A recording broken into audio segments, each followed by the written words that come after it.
VR. What comes to your mind first when you think of the virtual reality? Well, you would probably think of the VR headset that you put on and basically dive into the virtual reality. I'm pretty sure you've seen dozens of funny videos on the internet of people immersing too much and literally losing the connection with the reality. Jump off, Christian!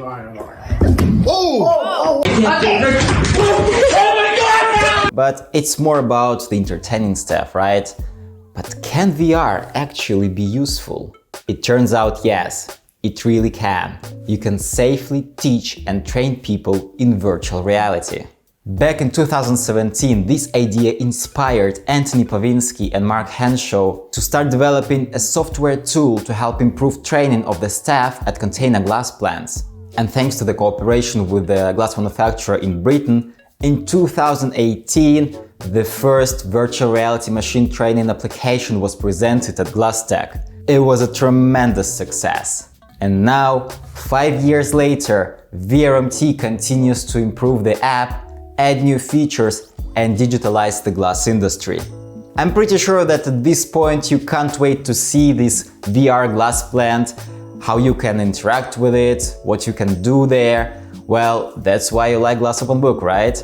We've managed to convince the managing director of VRMT to let us into this meta world and show you how it's like in there and how it can benefit the glass industry.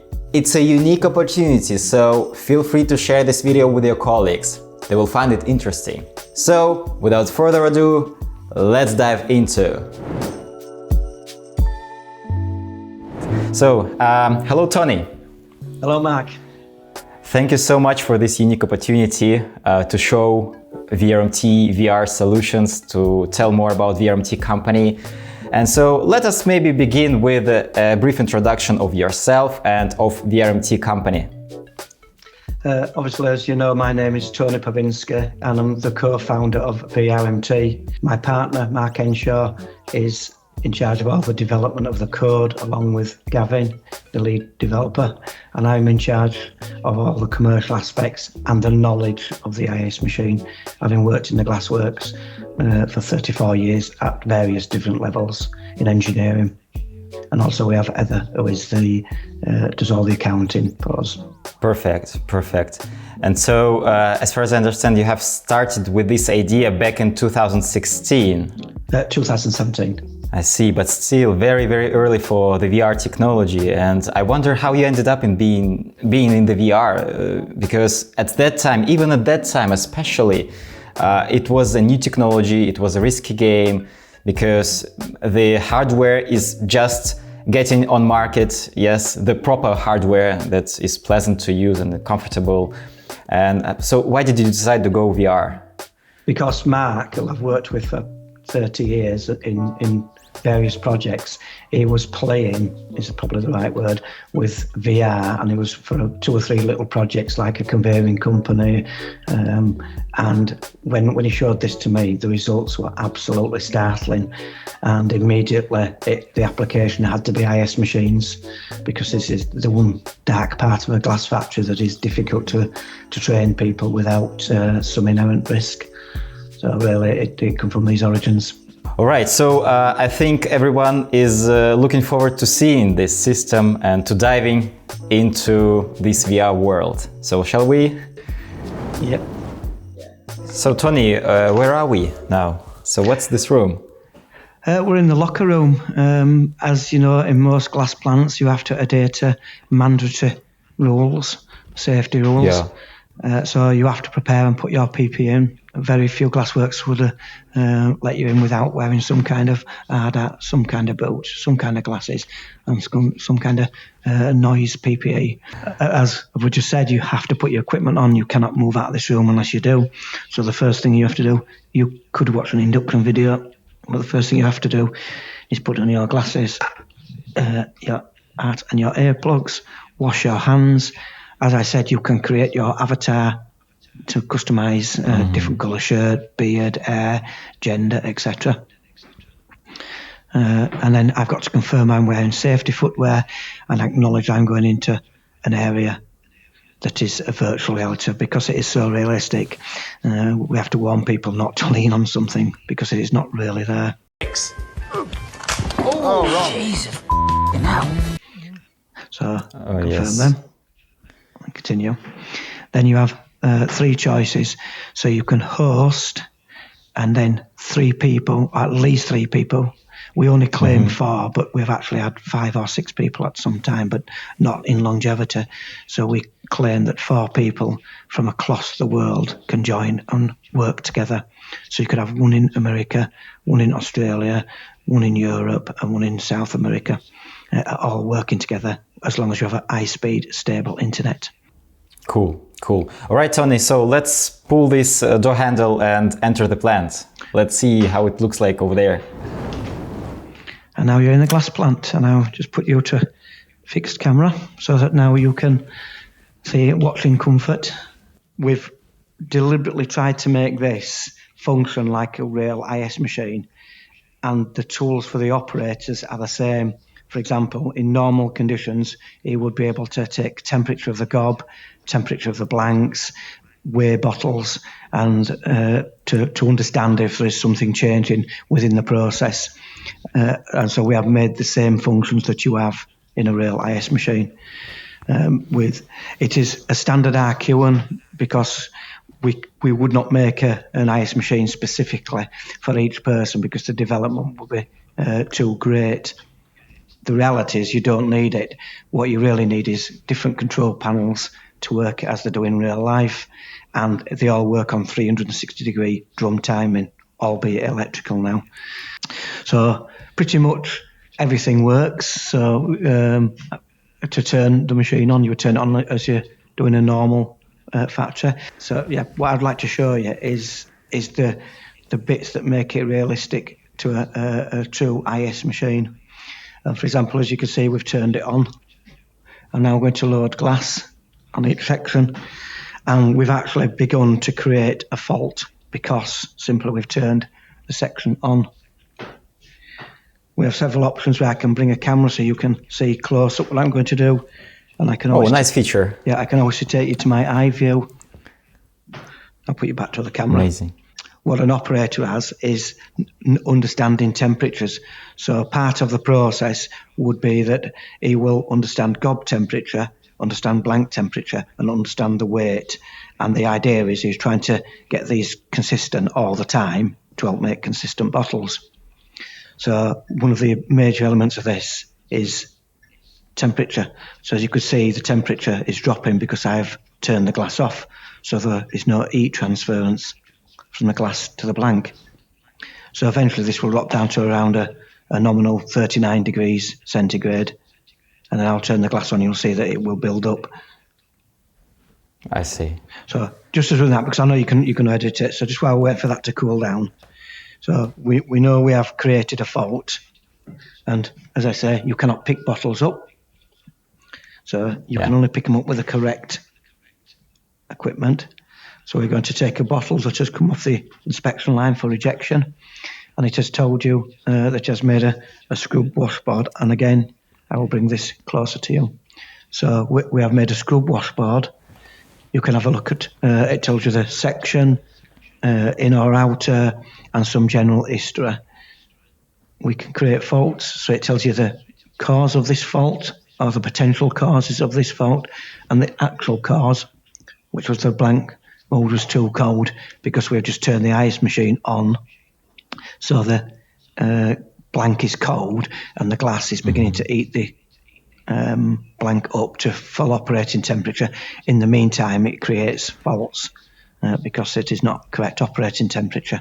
So yeah, and we have 13 different faults, so you can do split finish, thin shoulders, etc., bird cages. So you can set the machine to reject all of these, and conversely, in training, you can set the machine and ask the trainee operator how to stop a spike inside the bottle, how to stop thin glass. And then he has to work through the machine with the tools he has to be able to prevent these faults. Cool. And where did you take the whole knowledge database about the defects, about the processes, the temperatures?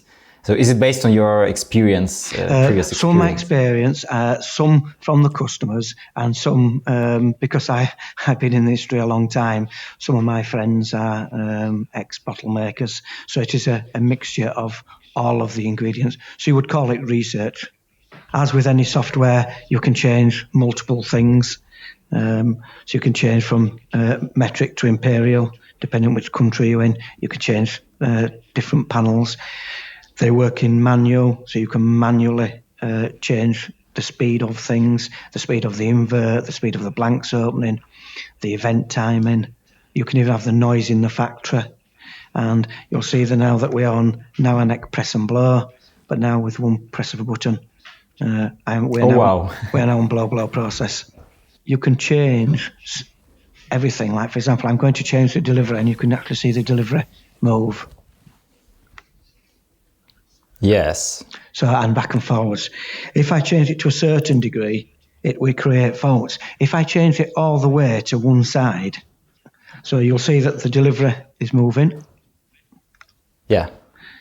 And I've moved it a little bit, and because I've moved it a little bit, it has begun to create a fault. So if we went back to the inspection machine, once it works through the inspection machine, it will have a fault, which I would say would be thin glass, because you're pushing the glass to one side of the mould. But if I move it too much,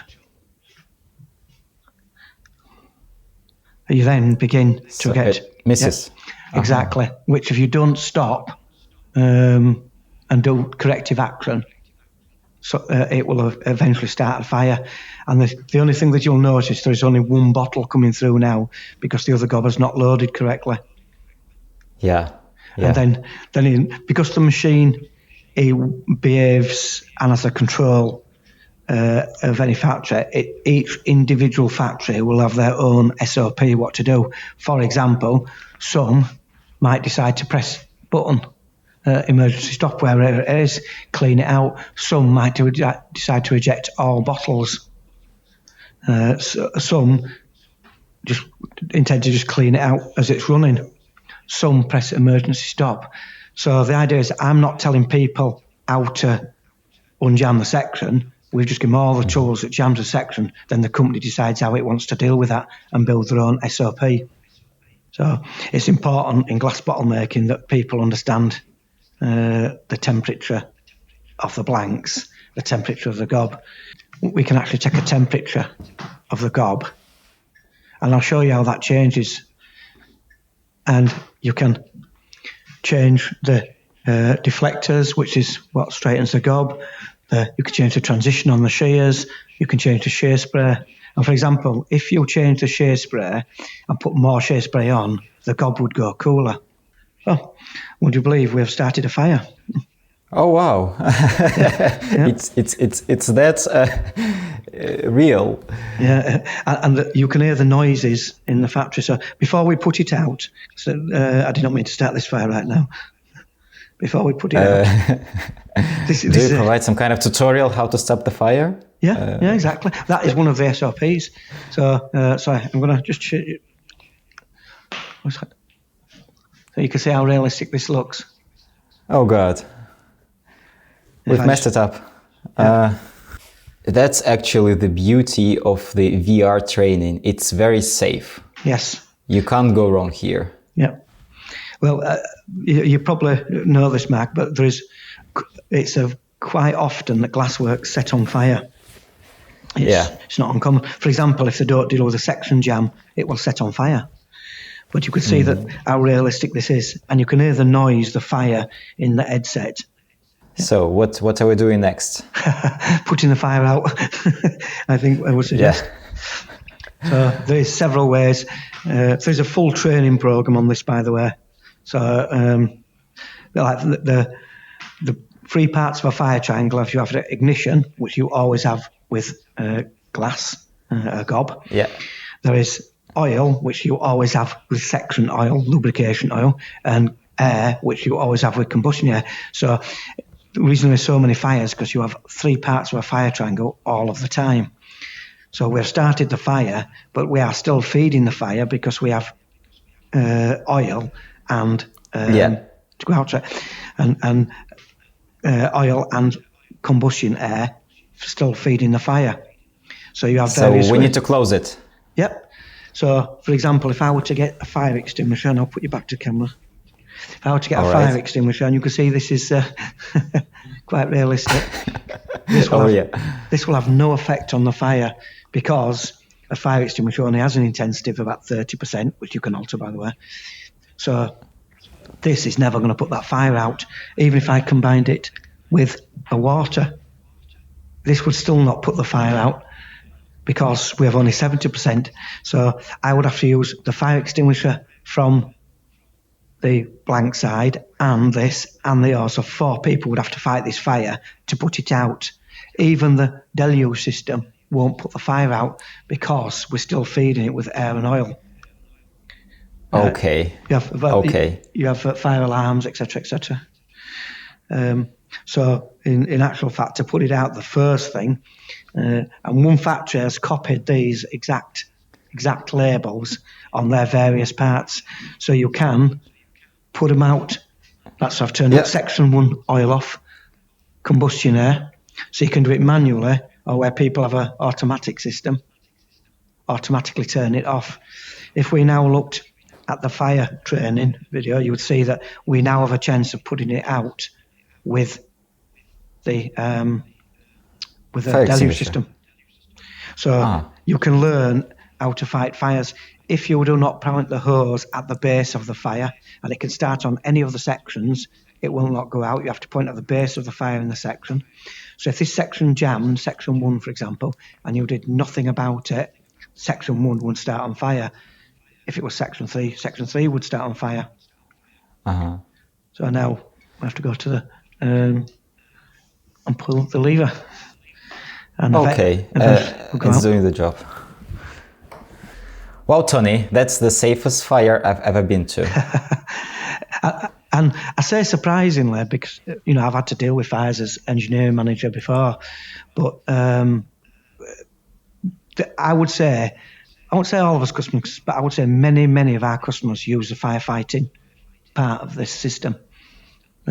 Because it is, like you say, the safest way, and one customer puts the exact labels on all of their valves that it says in the fire training. So, makes sense. You can't train that otherwise. No. There's no way around it. Correct. But in virtual reality. Correct. So that I'll tell you why I've started fire, because I must have changed. You see the reason the fire started is because I didn't realise I'd moved the delivery on the middle one, and because I didn't deal with a section jam. That's why the fire started. If you notice at the moment, there's no glass, even though I've turned the machine on, and there's no glass. The reason for that, because after a fire, you have to manually restart the GOB distributor. So again, I'll just put you on camera. So you have to restart the GOB distributor, and because you restart the GOB distributor, now it will be loading glass into the area. You can change everything, including lubrication, levels. And one of the really unique features of this is that what you can't do in real life, you can pause and play as you would expect any software, but you can put this into analog speed control. So now I am controlling it by the joystick on my hand, so I can go forward and backwards to really aid explanation. So even though we are a very small company, we are backed by some extremely big people.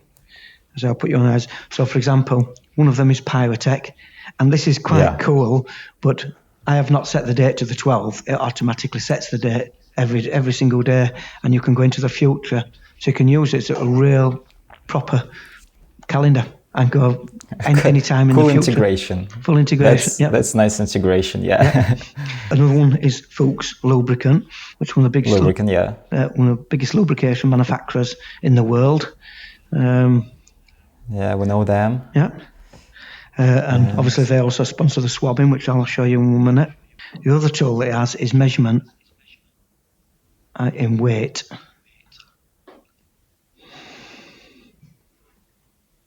So we're at 225.1 grams on section 1 in a bottle. So if we just remember that, because it will take some time for it to work through the machine. Now I'm going to go up to the feeder, and I'm going to, you can change everything, turn direction of the tube. So now the direction is the opposite way. You can speed the tube up, slow it down. You can raise the tube, below the tube, and I'm going to do that in 1 minute. But for now, I'm going to indiscriminately, and I open my eyes, I'm going to indiscriminately move the Schaemek up. And you can see the Schaemek physically has moved up. The only thing you would know is that when he goes to the blank, to the multi, the weight will change. But as with any other ice machine, in this case, it will take time. So a couple of minutes later, the weight of this bottle will suddenly change. And why has the weight of the bottle changed? And so he has the weighing measurement that he has in real life, and the rest is to have a look at the GOB. So if you look at the GOB geometry has changed. Mm-hmm. Now, it is also deflected slightly wrong.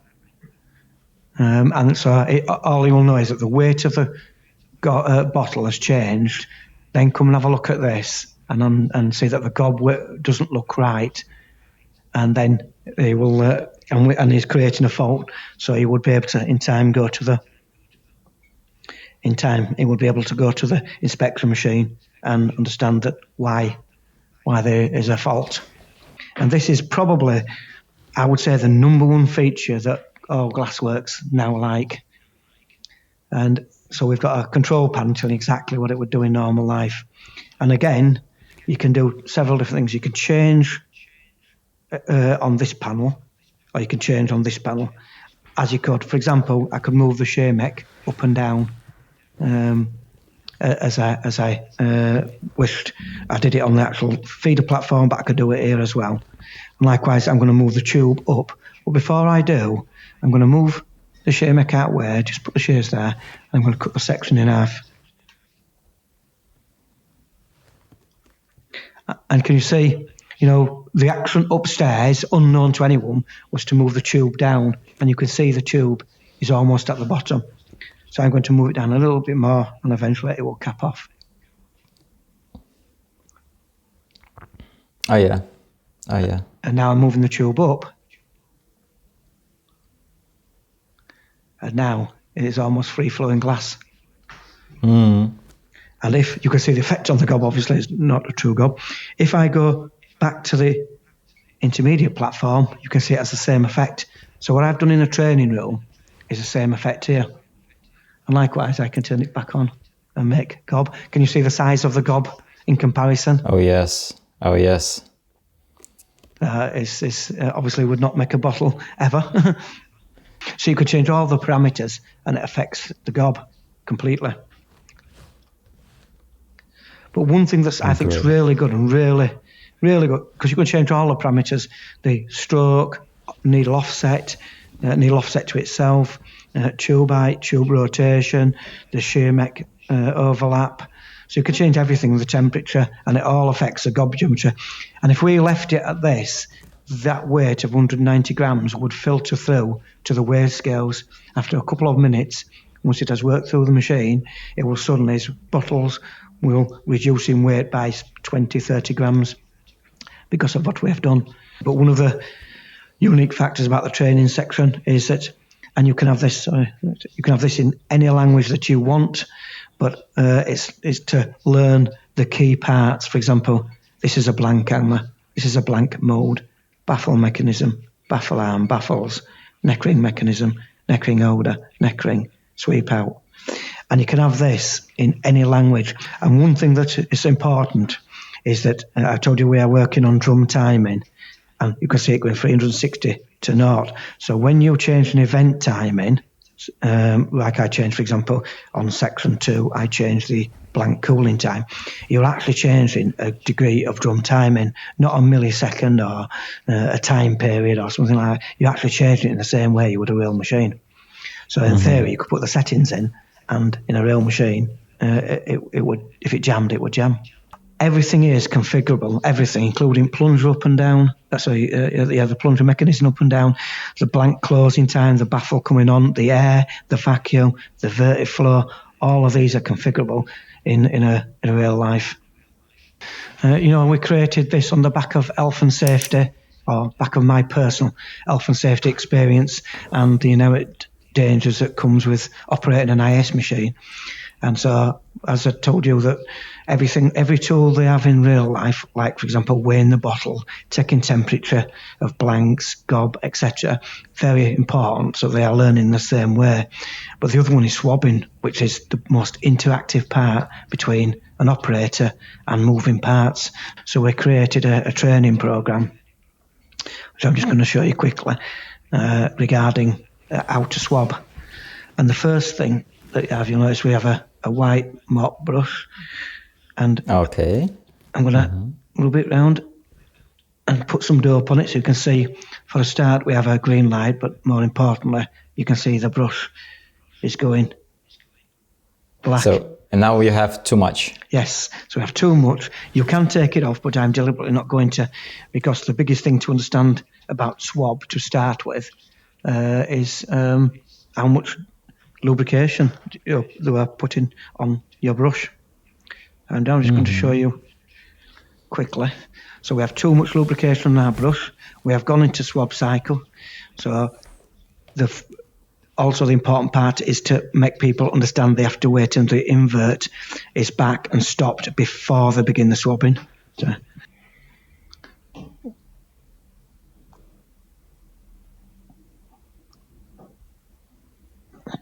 So now I've swabbed that. I turn the swab cycle off, and this is the record of what I have done.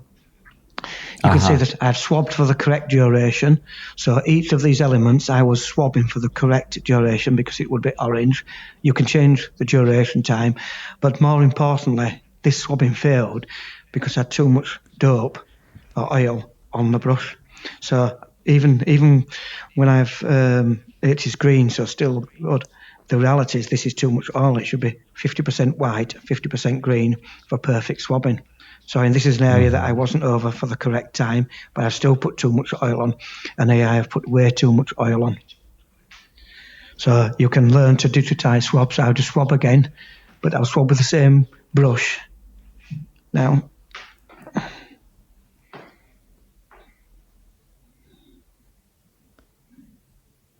So what happens now is that you take some amount of oil out of it. correct. So now it's perfect. Yep. So other than on two of them, I wasn't over for the correct duration. But you can still see there's a little bit too much oil on this. So it is, you understand the amount of oil is critical to how well that you will lubricate those modes, and that being over for the correct duration is a critical time period. If you do this correctly, you'll get a time period.